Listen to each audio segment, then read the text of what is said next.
नमस्कार दोस्तों। और कैसे हैं जी आप लोग? बढ़िया।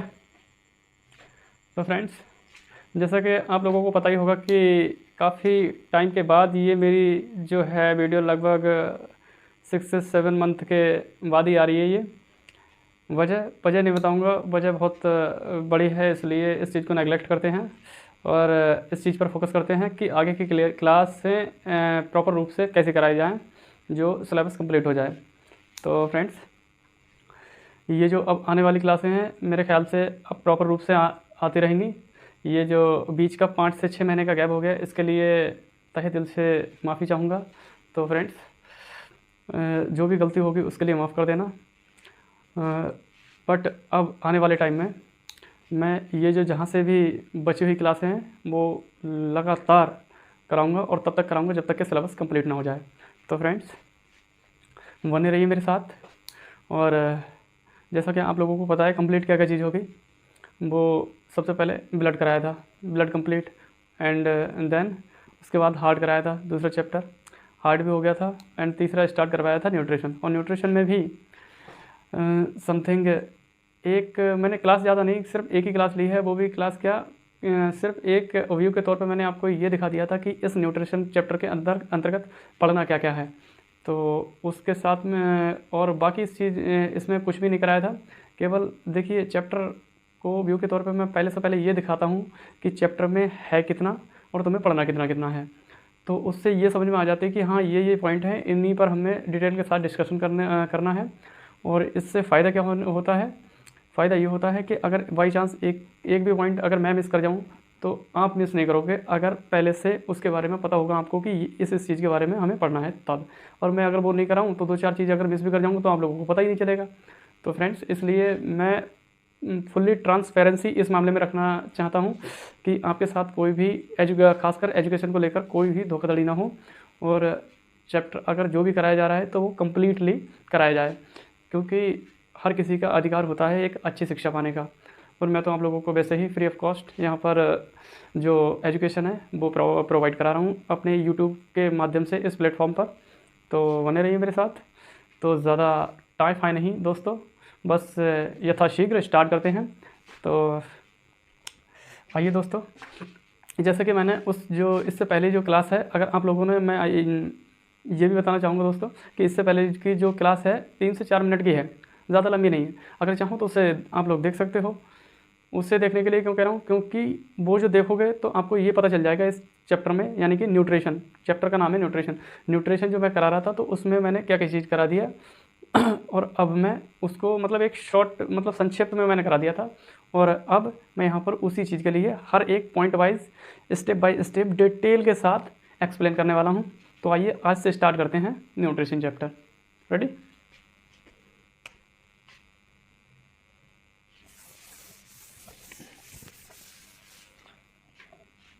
चैप्टर का नाम है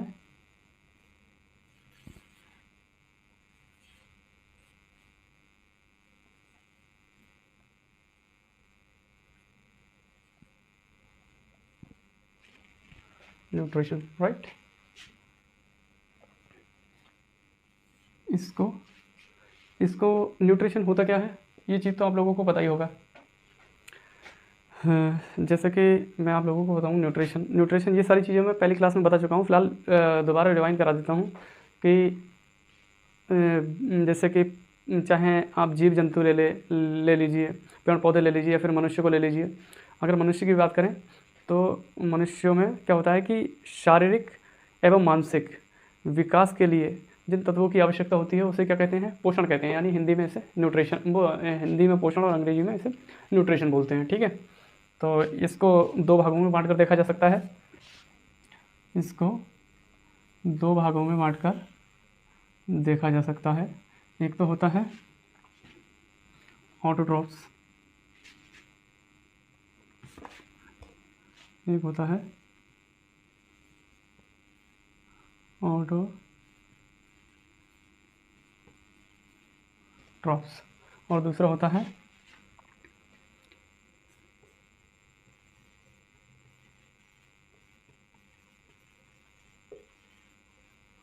हेटरोट्रॉफ्स, ठीक है। इसे बोलते हैं स्वयपोषी। क्या बोलते हैं इसे? स्वयपोषी, राइट। और इसे बोलते हैं परपोषी। क्या बोलते हैं दोस्तों? परपोषी। देखते रहना। और क्या बोलते हैं? इतरपोषी,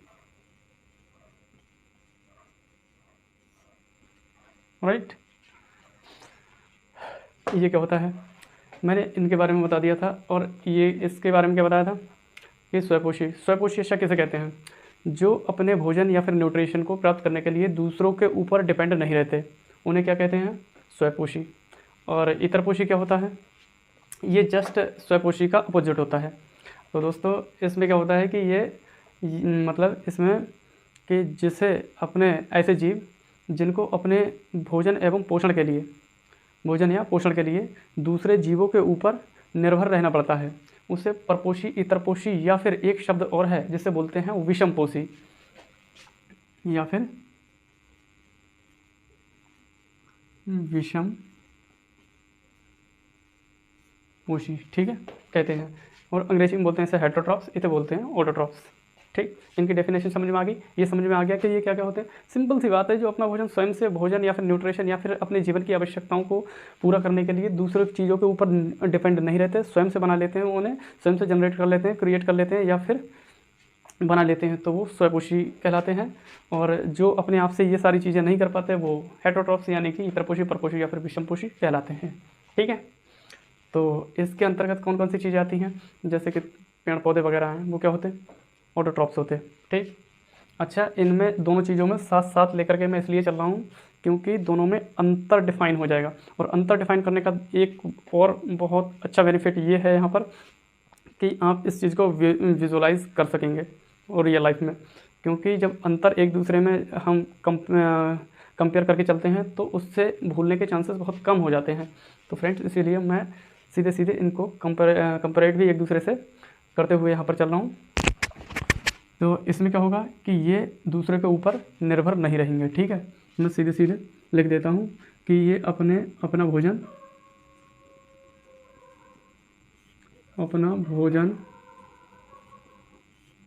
स्वयं बना लेते हैं और ये अपना भोजन स्वयं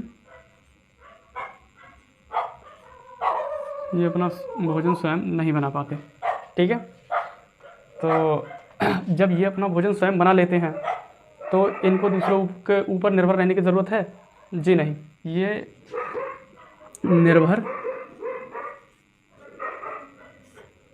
इनको निर्भर दूसरों के ऊपर रहने की कोई आवश्यकता नहीं।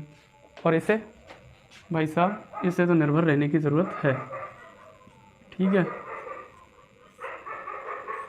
क्योंकि भाई साहब अगर ये निर्भर दूसरे के ऊपर नहीं रहेंगे, ये तो भाई साहब दूसरे के ऊपर जब भोजन स्वयं से बना लेते हैं तो दूसरे के ऊपर निर्भर रहने की ज़रूरत है ही नहीं। और ये कहेंगे कि भाई साहब ये भोजन भी नहीं बना पा रहे, यानी अपने न्यूट्रिशन भी अपने आप से नहीं बना पा रहे, ठीक है।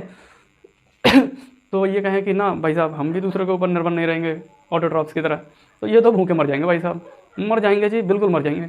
इनका कुछ नहीं होने वाला, सत्यानाश हो जाएगा, इनका बेड़ा गर्क हो जाएगा, समझ रहे हो ना।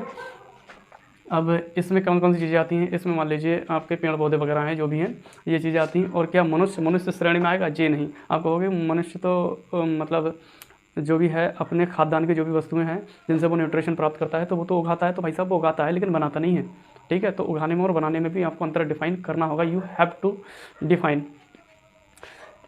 तो फ्रेंड्स, इसमें ये चीज़ होगी और इसमें ये। अब चलते हैं इसके आगे। तो ये जो स्वयपोषी होता है इसको दो भागों में बांट कर देखा जा सकता है। कितने? दो भागों में बांट कर देखा जा सकता है। अब देख लीजिए,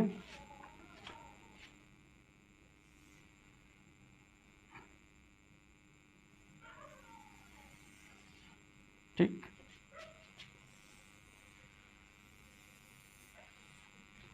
इसको दो भागों में बांट कर देखा जा सकता है। जी हाँ फ्रेंड्स, तो मैंने आप लोगों को बताया कि ये ऑटोट्रॉप्स है, इसको दो भागों में बांट कर देखा जा सकता है। एक तो होता है फोटोसिंथेटिक ऑटोट्रॉप्स और दूसरा होता है केमोसिंथेटिक ऑटोट्रॉप्स। फोटोसिंथेटिक ऑटोट्रॉप्स क्या होता है? जिसे हिंदी में बोलते हैं प्रकाश संश्लेषी स्वयपोषी, और केमोसिंथेटिक ऑटोट्रॉप्स को बोलते हैं रसायन संश्लेषी स्वयपोषी। तो इसको दो भागों में बांट कर देखा जा सकता है। एक तो होता है क्या, यहाँ से देख लीजिए, फोटोसिंथेटिक ऑटोट्रॉप्स, जिससे बोलते हैं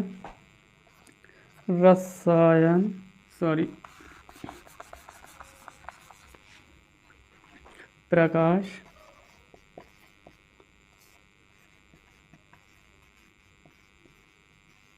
संश्लेषी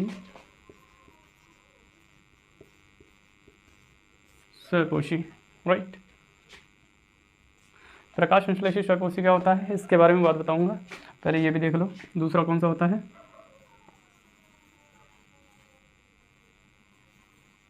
केमोसिंथेटिक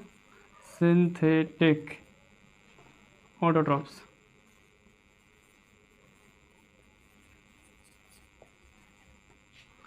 ये होता है रसायन संश्लेषी स्वकोशी।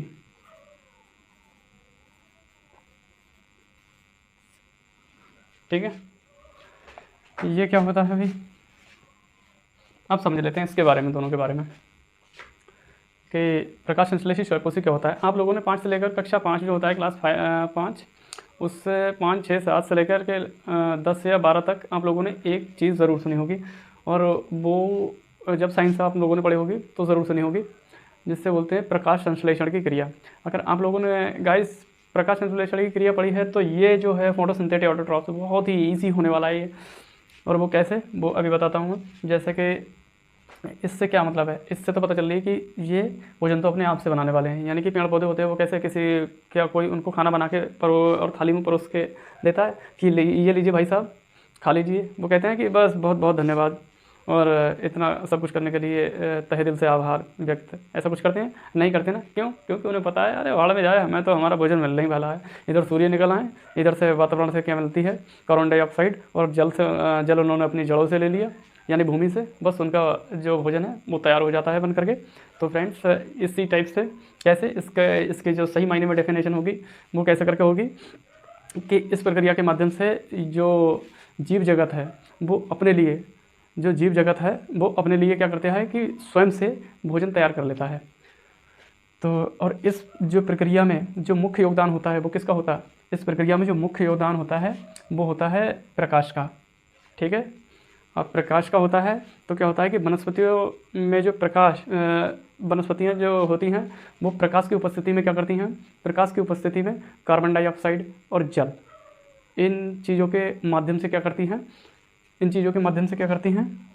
C6H12O6 का क्या करता है, सेक्रेशन करती हैं, यानी उस चीज़ को बना लेती हैं। और ये C6H12O6 क्या है, यही तो मतलब ग्लूकोज है। ठीक, यानी कि किसकी उपस्थिति में बताइए, एक ये हो गया और दूसरा ये हो गया। अब ये किसकी उपस्थिति में, जैसे कि एक तो हो गया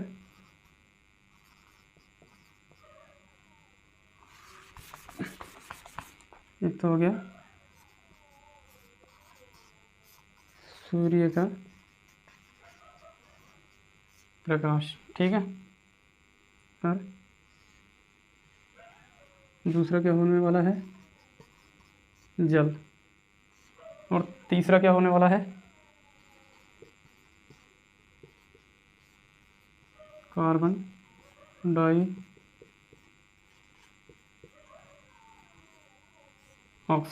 ठीक, इन तीनों के मिश्रण से क्या करता है, इन तीनों के माध्यम से पौधे क्या करते हैं कि C6H12O6 का उत्पादन करते हैं। ठीक, किसके, इन तीनों चीज़ों के माध्यम से, यानी कि सीधे ये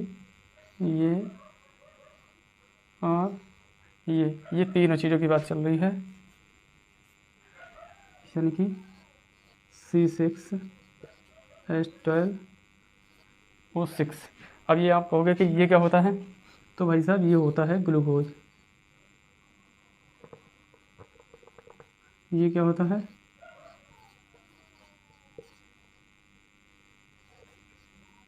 ये होता है ग्लूकोज, राइट। ये आ भी रहा है कहीं, ऐसा तो नहीं कि स्क्रीन से कट रहा है, ये देख लूँगा, ठीक है। ये होता है ग्लूकोज। अब ये ग्लूकोज आप कहोगे कि ये ग्लूकोज किस टाइप से होता है, तो भाई साहब मैं आप लोगों को एक अगला जो चैप्टर मैं आप लोगों को पढ़ाने वाला हूँ वो है न्यूट्रिशन के बाद में मैं जो भी पढ़ाऊँगा, लेकिन इसके बाद में एक चैप्टर मतलब और इसी से रिलेटेड है जिसका नाम है सेल्स, यानी कि कोशिकाएं। और कोशिकाओं में क्या होता है कि बहुत ये जो चीज़ है आपको शायद वहीं जा कर के समझ में आए, यहाँ पर अच्छे प्रकार से नहीं आ रही हो। वैसे इतना कुछ तो बताया नहीं कि जो समझ में ना आए, लेकिन आप लोगों को ये बता देता हूँ कि ये भोजन का रूप कैसे लेता है। कि जैसे कि सेल्स होती हैं, अब उनमें क्या होता है, वैसे तो बहुत सारी चीज़ें होती हैं, ध्यान से समझना, एक बार में समझ में आ जाएगा, दोबारा बताने की ज़रूरत ही नहीं है। अगर फिर भी समझ में ना आए तो आप क्लास को रिवाइंड करके दोबारा देख सकते हो इसी चीज़ के लिए, कि ध्यान से समझना। आप समझा रहा हूँ मैं कि सेल्स के अंदर सेल्स क्या होती है, सेल्स जानते ही हो ना, यानी कि कोशिकाएं। कोशिकाओं में वैसे तो बहुत सारी चीज़ें होती हैं, जैसे गोल्जिका है, अंतःप्रदब्य जालिका है, और रिक्तिका है, या रसधानी बोलते हैं, रसधानी है, या फिर माइटोकॉन्ड्रिया है, और ऐसी इसी टाइप से बहुत सारी चीज़ें होती हैं। तो हमारा जो टारगेट है वो क्या है, ग्लूकोज को चूँकि हम समझा रहे हैं, तो इसमें हमें जो सबसे ज़्यादा अहम भूमिका निभाता है उसी पॉइंट को हम पकड़ेंगे, वरना इधर उधर मुद्दे से भटक जाओगे, क्योंकि इसमें है ही इतना सब कुछ। विद फैक्ट के बताऊँगा मैं ये चीज़ कि ग्लूकोज जो है भोजन में कैसे बदलता है। कि सेल्स के अंदर जो पाई जाने वाली कौन सी चीज़, माइटोकॉन्ड्रिया। माइटोकॉन्ड्रिया में क्या होता है कि ऑक्सीजन की उपस्थिति में ग्लूकोज, ध्यान रखना, यानी O2 की उपस्थिति में, यानी ऑक्सीजन की उपस्थिति में क्या, ग्लूकोज जब दहन होता है, कराया नहीं जाता, जब दहन होता है, क्योंकि वो तो एक ऐच्छिक थोड़ी ना है, मतलब क्या बोलते हैं, स्वैच्छिक क्रिया है, कोई ऐच्छिक थोड़ी ना है, यानी अपनी इच्छा से थोड़ी ना चलती, हमारी इच्छा से थोड़ी ना चलती, वो तो अपनी इच्छा से चलती है ना। तो यानी कि जो माइटोकॉन्ड्रिया है उसके अंदर ऑक्सीजन की उपस्थिति में ग्लूकोज जब दहन होता है तो दो चीज़ें बाहर निकलती हैं। किससे, माइटोकॉन्ड्रिया से। कौन कौन सी चीज़ें, एक तो होती है मतलब कार्बन डाइऑक्साइड, और दूसरी क्या होती है, दूसरा होता है जल। अब ये दो चीज़ें जब निकलती हैं तो आप कहोगे कि सर ये बताइए कि भोजन कैसे बना, यानी कि भोजन को जो बनने में यहाँ पर भोजन कैसे बना। ये तो एक जल निकल आया, पानी निकल आया, और दूसरी साइड में क्या हो गया, कार्बन डाइऑक्साइड। लेकिन भोजन कहाँ गया, यानी कि न्यूट्रिशन कहाँ गया। तो भाई साहब न्यूट्रिशन कैसे बनता है, माइटोकॉन्ड्रिया क्या करता है, उसी के साथ में एक चीज़ और निकलती है जो माइटोकॉन्ड्रिया खुद अपने अंदर संचित कर लेती है, और वो होती है एनर्जी। अब एनर्जी बोले तो ऊर्जा। अब आप कहोगे कि ऊर्जा, जी हाँ, माइटोकॉन्ड्रिया ऊर्जा को अपने अंदर ही समाहित कर लेती है, संचित कर लेती है, इकट्ठा करके रख लेती है। कौन, माइटोकॉन्ड्रिया। जो समय आने पर सेल्स एक दूसरे के को ऊर्जा को ट्रांसफ़र कर करके उस जगह तक ट्रांसफ़र कर देती हैं जहाँ पर उसकी ज़रूरत होती है। तो ज़रूरत के हिसाब से होती है वो चीज़। मैं आपको एक जब ब्रेन पढ़ाऊँगा तब बताऊँगा कि इस चीज़ को जो एक चीज़ से दूसरी जगह पर जो ट्रांसफॉर्म की जाती हैं, मतलब ट्रांसफ़र की जाती हैं, सॉरी ट्रांसफॉर्म नहीं, ट्रांसफ़र की जाती हैं, वो किस के कहने पर कहाँ से मतलब न्यूरॉन निकलते हैं, इस चीज़ को बाकायदा डिटेल के साथ डिस्कशन करेंगे। लेकिन हमारा मुद्दा अभी यहाँ पर ये नहीं है। अभी हमारा है क्या, ये हमारा मुद्दा ये है कि ग्लूकोज से एनर्जी कैसे बनती है, और उसके साथ में और कौन कौन सी चीज़ें निकलती हैं, और ग्लूकोज से एनर्जी बनने के बाद उसे ट्रांसफ़र किस प्रकार से किया जाता है। तो हमारा यहाँ पर बस इतना सा इस चीज़ को बताने में रोल था। और ये इसी के साथ जो है वो कंप्लीट मतलब ऑटोट्रॉफ्स की ऑटोट्रॉफ्स में फोटोसिंथेटिक ऑटोट्रॉफ्स की जानकारी हो जाती है, जो एग्ज़ाम की दृष्टि से पर्याप्त है। अब बात कर लेते हैं किसकी, केमोसिंथेटिक ऑटोट्रॉफ्स की। अब ये क्या होता है, इसको भी देख लीजिए। तो जो रसायन संश्लेषी स्वयंपोषी होता है, तो इसके बारे में देख लेते हैं कि इस प्रक्रिया के जो माध्यम की बात करें कि इस प्रक्रिया का मुख्य जो अनुसरण है वो मुख्यतः समुद्र में रहने वाले कौन करते हैं, बैक्टीरिया करते हैं। ठीक, यानी कि समुद्र में रहने वाले बैक्टीरिया इसका अनुसरण है जो है वो समुद्र में रहने वाले कुछ बैक्टीरिया करते हैं। कुछ बैक्टीरिया बोले तो जीवाणु। ठीक, जीवाणु करते हैं। समुद्र में रहने वाले कुछ जीवाणु करते हैं। कहाँ पर रहने वाले? समुद्र में, यानी कि जल स्रोतों में। ठीक है, कौन करते हैं? जीवाणु, यानी कि बैक्टीरिया करते हैं। राइट। अब ये चीज़ समझना, इस चीज़ को कि ये मैं क्यों कह रहा हूँ। ठीक,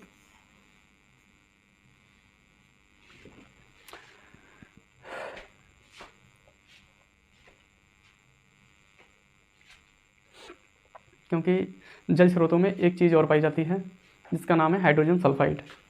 क्या है?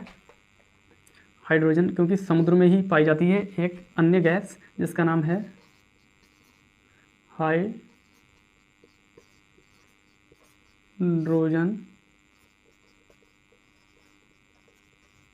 सल्फाइड। ठीक है, अब ये क्या करते हैं? कौन? बैक्टीरिया क्या करते हैं? हाइड्रोजन सल्फाइड को का भक्षण कर लेते हैं, यानी कि हाइड्रोजन सल्फाइड को खा लेते हैं। अब भाई साहब, जब हाइड्रोजन सल्फाइड को खाएंगे तो कुछ उत्सर्जन भी करेंगे किसी न किसी चीज़ का। ठीक है मेरे भाई, जब ये हाइड्रोजन सल्फाइड का भक्षण करेंगे तो कुछ ना कुछ चीज़ निकालेंगे भी तो ये क्या निकालते हैं बदले में? क्या चीज़ निकालते हैं बदले में निकालते हैं ये सल्फ़र। क्या? सल्फ़र। और भाई साहब, ये सल्फ़र क्या होता है? यही तो कार्बन होता है मेरे भाई, कुछ और थोड़ी ना होता। ठीक, अब ये चीज़ पहले ये देख लूँ, दिखाई दे रहा है ये स्क्रीन पे? कहीं ऐसा तो नहीं नीचे बिल्कुल जा रहा हो? चलिए, जैसा भी दिखाई दे रहा है फिलहाल ठीक दिखाई दे रहा है। एंड पे ही पहुँच गया बिल्कुल। ये जो सल्फ़र होता है, इसको क्या कौन निकालता है? उसको जीवाणु निकालते हैं ये, यानी कि बैक्टीरिया निकालते हैं। और ये क्या होता है? ये कार्बन होता है। अब आप ये चीज़ सोच रहे होंगे कि भाई साहब इतनी सारी कथा हमें बता दी, लेकिन इसको बताने से फ़ायदा क्या है? तो इसका फ़ायदा ये है कि एग्जामिनर ने इस चीज़ को कई बार घुमा फिरा के पूछा है। अब आप पूछोगे कैसे? तो वो ऐसे कि जैसे कि मैं आपसे क्वेश्चन पूछ लूँ अभी कि जल स्रोतों में, अब जल स्रोत ये समुद्र का है, ये भी तो एक स्रोत ही है। यानी कि जल स्रोतों में जो कार्बन पाई जाती है, जल स्रोतों में जो कार्बन पाई जाती है, उसके लिए निम्न में से उत्तरदायी हैं, या निम्न में से कौन उत्तरदायी होता है? तो वो सीधे 4 ऑप्शन रख देगा। एक तो बैक्टीरिया, वायरस, फंगस, या फिर इनमें से कोई नहीं, या फिर ये सभी, इस टाइप से रख देगा। ठीक है, तो आपने जब थ्योरी अच्छे से नहीं पढ़ी होगी तो आप तो भाई साहब वायरस लगा दोगे इधर, बैक्टीरिया भी लगा सकते हो, यानी कि 1/3 के चांस रहेंगे, यानी तुक्का मारोगे सही होने का। जब आपने थ्योरी अच्छे से पढ़ी होगी तो भाई साहब आप लगा दोगे ठीक। क्यों? क्योंकि मैंने आप लोगों को बता ही दिया इसमें कि जल स्रोतों में जो कार्बन पाई जाती है, उसके लिए मेनली जो जिम्मेदार होते हैं वो कौन होते हैं? ये जीवाणु होते हैं। कौन? ये जीवाणु होते हैं। ठीक, तो यहाँ पर ये रसायन संश्लेषी प्रक्रिया भी होगी कंप्लीट। ठीक, अब आप सोच रहे होंगे कि ये जो है ये किस में पाया जाता है? ये तो पेड़ पौधे हैं। पेड़ पौधे किस पे उगते हैं? स्थल पर। और ये बता दी कहाँ की? जल स्रोतों की। ये जल की हो गई। ठीक है, यानी स्थल की, जल की। भाई साहब हवा में नहीं बताओगे तो यार हमें पागल हो गया। हवा में कभी पेड़ पौधे उगते हुए देखे?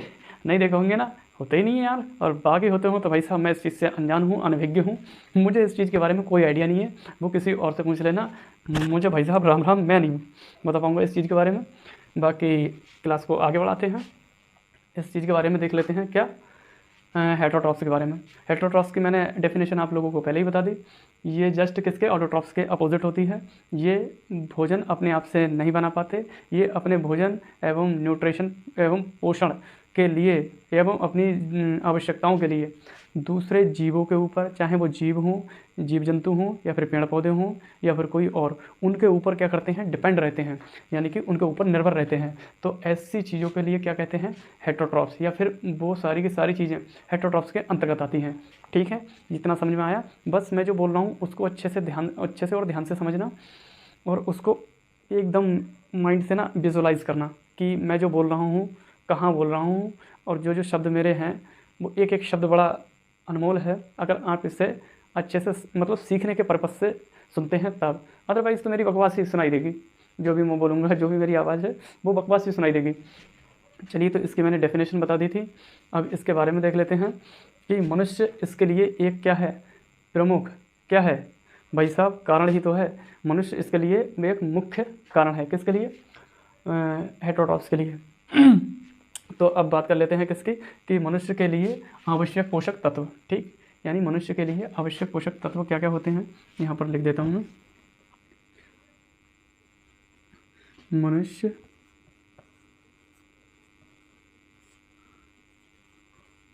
के लिए आवश्यक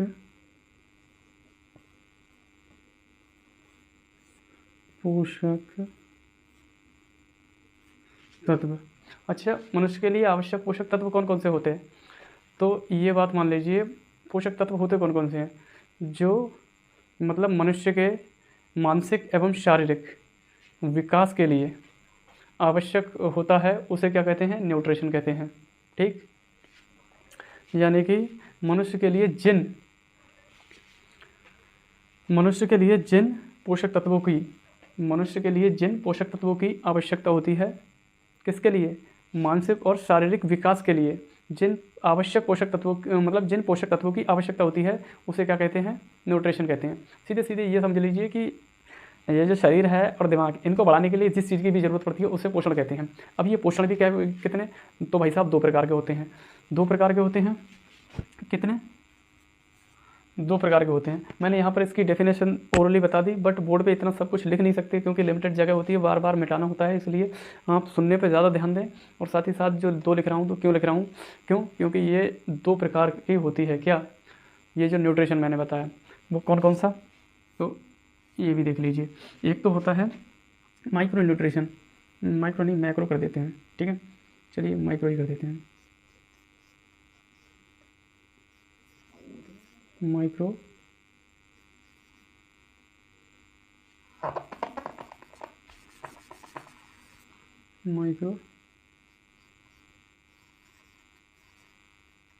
न्यूट्रिशन।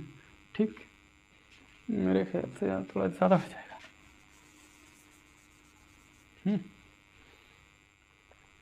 इधर को देख लीजिए, micro nutrition, right, micro nutrition. और दूसरा क्या होता है, macro nutrition. Macro nutrition, right. ये क्या होता है, ये होता है सूक्ष्म पोषक तत्व, राइट। और ये क्या होता है, बृहद पोषक तत्व। ठीक, क्या होता है ये, सूक्ष्म पोषक तत्व, सूक्ष्म पोषक तत्व। और ये क्या होता है, ये होता है बृहद। बृहद का मतलब होता है, बृहद का मतलब क्या होता है, बृहद का मतलब होता है बड़ा, यानी कि जो बड़े पोषक तत्व होते हैं वो देख लीजिए। यानी एक तो सूक्ष्म का मतलब हो गया छोटा, यानी एक हो गया छोटे जो पोषक तत्व होते हैं वो किस में, हमारे भोजन में, हमारे न्यूट्रिशन में। और दूसरा क्या हो गया, जो हमारे न्यूट्रिशन में बड़े पोषक तत्व होते हैं। अब आप ये भी जानते हो, जब खाना हम खाते हैं तो वो 2 प्रकार से हमारे बॉडी में मतलब लाभदायक होता है। एक तो वो जो रोज़मर्रा यानी कि डेली की जो भूख शांत करता है, और एक वो जो लॉन्ग टर्म के लिए हमारे लिए इम्यूनिटी प्रदान करता है। और इम्यूनिटी प्रदान करने वाला जो होता है वही होता है कौन, ये सूक्ष्म पोषक तत्व, जिससे क्या बोलते हैं, विटामिन और खनिज हैं। ये भी मतलब एक तो होता है विटामिन, दूसरे होते हैं खनिज। और बृहद पोषक तत्व यानी कि मैक्रो न्यूट्रिशन, ध्यान रखना यहाँ पर अंतर, पहले ये देख लीजिए, बृहद पोषक तत्व, राइट। यानी कि अंतर डिफाइन कर लेना यहाँ पर क्या है, यहाँ पर है आई, और यहाँ पर क्या है, यहाँ पर है भाई साहब ए। ठीक, माइक्रो और मैक्रो, राइट, ये चीज़ ज़रूर देख लेना। और ये कौन कौन से होते हैं, ये होते हैं जैसे कि विटामिन्स है, कौन कौन से होते हैं, विटामिन है और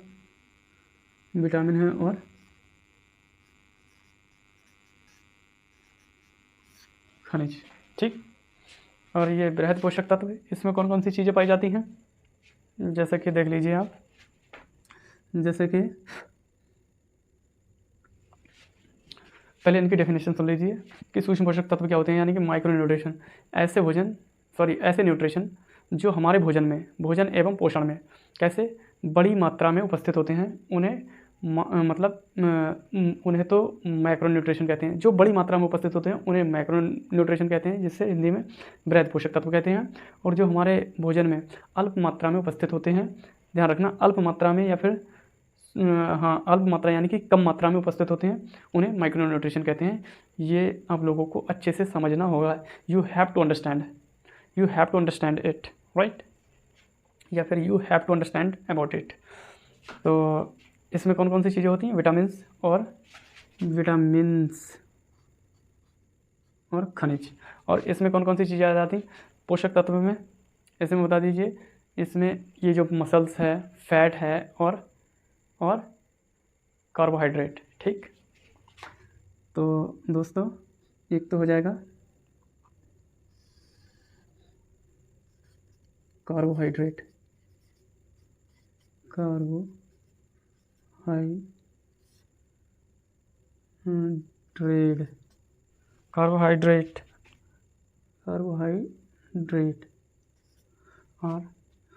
और क्या होती है,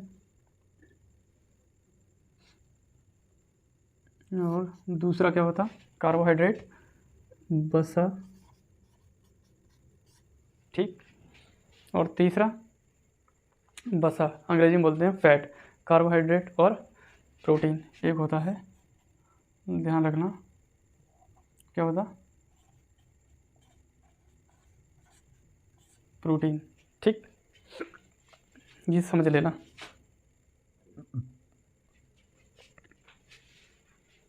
समझ में आ गई। अब दोस्तों आज की क्लास को यहीं विराम देते हैं, और नेक्स्ट जो क्लास होगी वो, क्योंकि ये जो कार्बोहाइड्रेट है, वसा है और प्रोटीन है, ये अपने आप में कुछ हैं जिनको बोलते हैं। डिटेल में जब इनको पढ़ाऊंगा तो आप लोग भी कहोगे कितनी लंबी क्लास हो गई, क्योंकि जब प्रोटीन समझाने लगा तो भाई साहब पूरा बोर्ड प्रोटीन से ही भर जाएगा। और कार्बोहाइड्रेट तो कार्बोहाइड्रेट और वसा अपने आप में सेपरेट करने पड़ेंगे। बाकी विटामिन्स का भी ये तो बहुत ही लेंथी समझ लीजिए। इसका मतलब ये नहीं है कि मतलब समझना या समझाना बहुत ज़्यादा डिफ़िकल्ट होगा, बस थोड़ी लंबी ज़रूर है, लेकिन मज़े के साथ सीखेंगे यार, मज़ा भी आएगा मुझे सिखाने में और आपको सीखने में, अगर आप एक लर्नर हैं तब। और अगर लर्नर नहीं है तो कोई बात नहीं, बहुत अच्छी बात है, क्योंकि वैसे भी मैं सिर्फ उन्हीं लोगों को समझा रहा हूँ जो इस चीज़ को रियल में सीखना चाहते हैं। बाकी आप लोगों की मर्ज़ी कि आप इसका फ़ायदा किस टाइप से उठा सकते हैं, उठाएंगे भी या नहीं उठाएंगे वो आपके ऊपर निर्भर करता है। It's depend your self. तो फ्रेंड्स आज की क्लास को यहीं पर विराम देते हैं, और नेक्स्ट जो क्लास होगी वो किसके साथ होगी, मैक्रो न्यूट्रिशन के साथ। और ये भी साथ साथ कमेंट करके ये भी बता दीजिए कि क्लास आज की कैसी लगी। तो फ्रेंड्स अगर क्लास अच्छी लगी हो तो मुझे ये चीज़ बताने की ज़रूरत नहीं है कि आपको करना क्या है। बाकी कोई अगर फैक्ट जो छूट गया हो इससे संबंधित तो आप उसके बारे में मुझे ज़रूर बताइए, और खुल के बताइए, मैं आपको उस बारे में ज़रूर बताऊंगा। अगर किसी के और चीज़ के बारे में आपको जानना है तो भी कमेंट करिए, मैं उसके बारे में ज़रूर चर्चा करूँगा। तो वीडियो को लाइक करना, शेयर करना और सब्सक्राइब करना बिल्कुल भी मत भूलना। तो फ्रेंड्स मिलते हैं नेक्स्ट वीडियो में, तब तक के लिए जय हिंद।